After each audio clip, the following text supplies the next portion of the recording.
ही मुंबई ही महाराष्ट्राला कशी मिळाली? हे महाराष्ट्र राज्य कसं घडलं? नाही ना सांगू शकत. हेच तर आमच्या बलिदानाचं दुर्दैव आहे. काय घडलं होतं ते ऐकायचंय? ऐक. 15 ऑक्टोबर 1938 मध्ये मुंबईतल्या साहित्य संमेलनात स्वातंत्र्यवीर सावरकरांच्या अध्यक्षतेखाली पहिल्यांदा मराठी राज्यासाठी ठराव मांडला गेला. पण खऱ्या अर्थानं ही मागणी उचलून धरली ती 1946च्या संमेलनात श्रीयुत गणत्र्य माडखोलकरांनी. आणि त्यासाठी संघटित प्रयत्न करता यावेत म्हणून काँग्रेसचे ज्येष्ठ नेते शंकरराव देव यांच्या अध्यक्षतेखाली संयुक्त महाराष्ट्र परिषदेची स्थापना झाली. 15 ऑगस्ट 1947 भारत स्वतंत्र झाला आणि पहिले पंतप्रधान म्हणून पंडित नेहरू विराजमान झाले.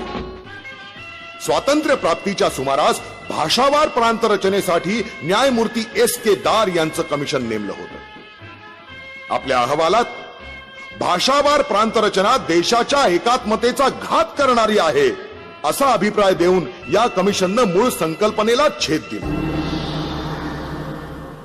एप्रिल 1949 मध्ये या कामासाठी पंडित नेहरू, सरदार पटेल आणि पट्टभी सीतारामय्या यांची JVP समिती नेमण्यात आली. खरं तर मुंबई हा कळीचा मुद्दा होता. त्यावेळेला मुंबईची औद्योगिक प्रगती वेगानं सुरू होती. म्हणूनच मुंबईतील धनिक भांडवलदार वर्ग स्वतःच्या फायद्यासाठी या शहरावरील आपली पकड कायम ठेवू पाहत. पण सर्व बाजूंनी महाराष्ट्राच्या भूभागानं वेढलेलं हे शहर वेगळं काढणं त्यांना शक्य नव्हतं. JVP समितीनंही पुढे मागे महाराष्ट्र स्वतंत्र झाला तरी त्यात मुंबईचा समावेश करता येणार नाही असा शेरा मारत भांडवलशाहीची बाजू घेतली. डिसेंबर 1953 केंद्र सरकारनं पुन्हा एकदा भाषावार प्रांत रचनेसाठी निवृत्त न्यायमूर्ती फाजल अली यांच्या अध्यक्षतेखाली राज्य पुनर्रचना आयोगाची नियुक्ती केली. ह्या वेळेस सुद्धा महाराष्ट्र आणि गुजरात या 2 राज्यांना वगळून बाकी सर्व अन्य भाषिकांना त्यांची स्वतंत्र राज्य देण्यात आली. आपल्यावर जाणून बुजून अन्याय होतोय या भावनेनं महाराष्ट्रात संतापाचा ज्वालामुखी धगधगू लागला. 8 नोव्हेंबर 1955 काँग्रेस वर्किंग कमिटीनं अजून एक खेळी खेळत मुंबई, महाराष्ट्र आणि गुजरात असा त्रिराज्याचा प्रस्ताव मांडून मराठी भाषिकांच्या कपाळात कुऱ्हाड घातली. या योजनेमुळे गुजरातला भाषिक राज्य मिळणार होतं पण महाराष्ट्र मात्र मुंबईला मुकणार होता. 18 नोव्हेंबर 1955 स्थळ चर्चगेट स्टेशन. 500 आंदोलनकर्त्यांचा मोर्चा त्वेषानं विधानसभेकडे निघाला. हा मोर्चा म्हणजे पुढे घडणाऱ्या संघर्षाची नांदी. त्या दिवशी भायखळ्याचं कारागृह संयुक्त महाराष्ट्राच्या जय जयकाराने दुमदुमून. 20 नोव्हेंबर 1955 चौपाटीला तत्कालीन मुख्यमंत्री श्रीयुत मोरारजी देसाई आणि श्रीयुत स.का. पाटील यांची सभा सुरू होती. या देशात काँग्रेस आहे तोवर मुंबई महाराष्ट्राला मिळणार नाही ही मोरारजींची वल्गना, तर आकाशात चंद्र सूर्य असेपर्यंत मुंबई ही महाराष्ट्रात समाविष्ट केली जाणार नाही स.का. पाटलांचं वक्तव्य. ते ऐकून त्यांच्यावर दगड जोड्यांचा वर्षाव करत संतप्त जनतेनं सभा उधळून लावली. 21 नोव्हेंबर यांचा वर्षाव करत संतप्त जनतेनं सभा उधळून लावली. 21 नोव्हेंबर 1955 मुंबईत सार्वत्रिक संपाची हाक देण्यात आली होती. गिरण्या, कारखाने, गोद्या, वर्कशॉप्स बंद ठेवत 4.5 लाख कामगारांनी यात भाग घेतला. त्रिराज्य योजना मोडून काढण्यासाठी सेनापती बापट यांच्या नेतृत्वाखाली एक विराट मोर्चा निघाला होता. मोर्चा फाउंटनच्या दिशेनं येताच पोलिसांचा चौफेर लाठी हल्ला सुरू झाला. जमाव पांगत नाही हे पाहून अश्रुधुराच्या नळकांड्या फोडण्यात आल्या.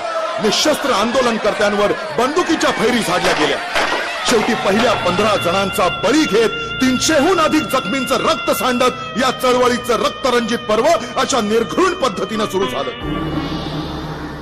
15 जानेवारी 1956 पंतप्रधानांनी केंद्र सरकारचा अमंगल निर्णय नभोवाणीवरून साऱ्या देशाला ऐकवला.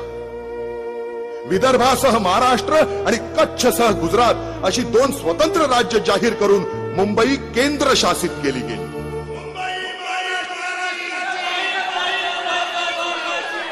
संतप्त झालेली मुंबईची जनता त्या रात्रीच निदर्शनासाठी रस्त्यावर उतरली. निदर्शकांविरुद्ध कठोर कारवाईचे आदेश देण्यात आले होते. पोलिसांनी गोळीबाराला सुरुवात केली. त्या सरकारी तबेल्याजवळ नाईट स्कूल मधून येणारा बंडू गोखले हा निष्पाप विद्यार्थी पाखरासारखा टिपला गेला. दुसऱ्या दिवशी जनतेनं उत्स्फूर्तपणे बंद पाळला. पहाटेपासूनच चळवळींच्या नेत्यांचं अटक सत्र सुरू होतं. कॉम्रेड डांगे आणि सेनापती बापट आधीच गदाड झाले होते. पोलिसांच्या सशस्त्र गाड्या शहरात गस्त घालत होत्या. सर्वत्र संचारबंदी लागू केली होती. शूट टू किलचा हुकूम देण्यात आला. मुंबईला जणू लष्करी छावणीचं स्वरूप आलं होतं. सतत एक आठवडा पोलिसांच्या गोळीबाराचं पाशवी थैमान सुरू होतं. 16 जानेवारी ते 23 जानेवारी या 7 दिवसात मोरारजींच्या हुकुमावरून 442 वेळा गोळीबार करण्यात आला. त्यात 90 मृत्यू तर 400हून अधिक जखमी झाले होते. मुंबई शांत होण्याची चिन्ह दिसत नव्हती. संपूर्ण महाराष्ट्र पेटून उठला होता. या आंदोलनाचं रौद्र स्वरूप पाहून महाराष्ट्र काँग्रेसचे नेते हादरून गेले. विधानसभेत या गोळीबाराच्या चौकशीची मागणी सुद्धा हुकुमशहा मोरारजींनी फेटाळून लावली. स्वातंत्र्य मिळून अवघी 9 वर्ष होत नाहीत, तोच एवढं भयंकर क्रौर्य मराठी भूमिपुत्रांच्या वाट्याला आलं. ऐनवेळी परिषद बरखास्त करून शंकरराव देवांनी चळवळीतून माघार घेताच लढा पुढे चालू ठेवण्यासाठी एस.एन. जोशी यांच्या नेतृत्वाखाली संयुक्त महाराष्ट्र समिती उदयाला आली. मुंबईतल्या गोळीबाराचे पडसाद दिल्लीतही उमटले. अर्थमंत्री चिंतामणराव देशमुख यांनी मुंबई केंद्रशासित करण्याच्या विरोधात आपल्या मंत्रिपदाचा राजीनामा दिला. लोकसभेत नागरी स्वातंत्र्याची गळचेपी करणारे तुम्ही एक हुकुमशहा आहात अशी मर्मभेदी तोफ डागत नेहरूंसह साऱ्या सभागृहाला त्यांनी अचंबित करून सोडलं. या प्रसंगानं लक्षावधी मराठी जनतेत क्रांतीचं स्फुल्लिंग चेतवलं.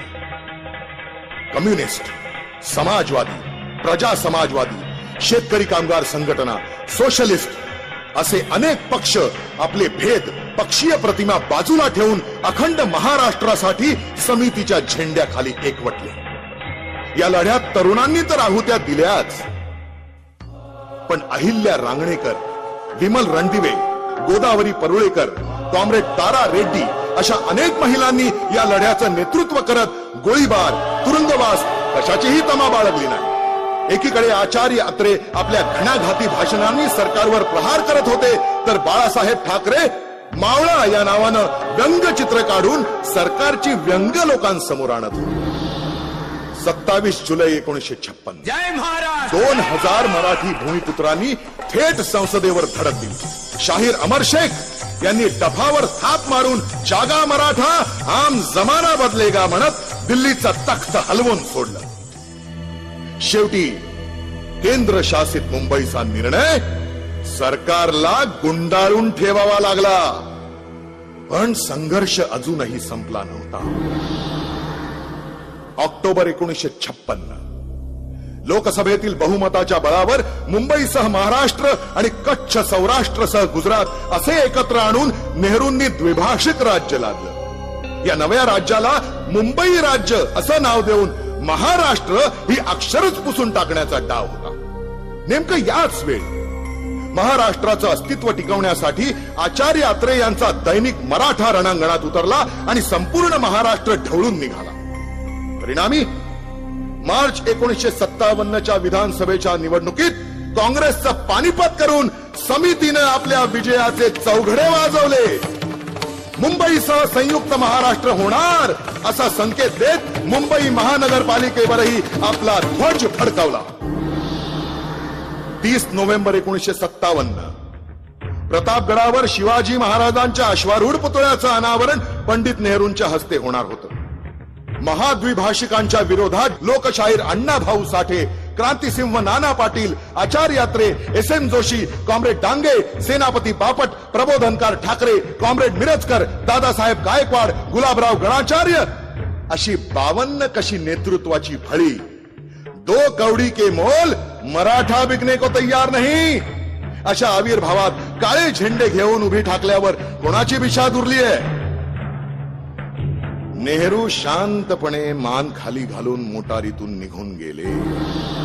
8 मार्च 1960 मुंबईसह महाराष्ट्र राज्य संमत होऊन मुंबई सरकारनं द्विभाषिक राज्याचा शेवट करण्याची घोषणा केली. 30 एप्रिल 1960 नेहरूंनी संध्याकाळच्या प्रचंड सभेत महाराष्ट्र राज्याची ग्वाही फिरवली. रात्र 10 वाजता मुंबईत हजारोंच्या संख्येनं एकत्र येत लोकांनी मशाल मिरवणूक काढली आणि ठीक 12 वाजता इथेच याच जागेवर येऊन 106 हुतात्म्यांना श्रद्धांजली वाहिली. सरतेशेवटी बेळगाव, कारवार हे म्हैसूर राज्यात घालून डांग सारखी 208 मराठी भाषिक गावं आणि 50 कोटी रुपये गुजरातला बहाल करत मुंबईसह महाराष्ट्र राज्य भारताच्या नकाशावर अवतरलं. 1 मे 1960 लाखोंच्या संख्येने उपस्थित असलेल्या जनसागराच्या साक्षीनं महाराष्ट्र राज्याचा जन्मोत्सव सोहळा मुख्यमंत्री यशवंतराव चव्हाण यांच्या हस्ते साजरा झाला. असा हा महाराष्ट्र म्हणजे संतांची भूमी, विचारवंतांची, सुधारकांची, बुद्धिमंतांची कर्मभूमी. कितीतरी मराठी सुपुत्र ज्या मातीनं दिले तो हा महाराष्ट्र.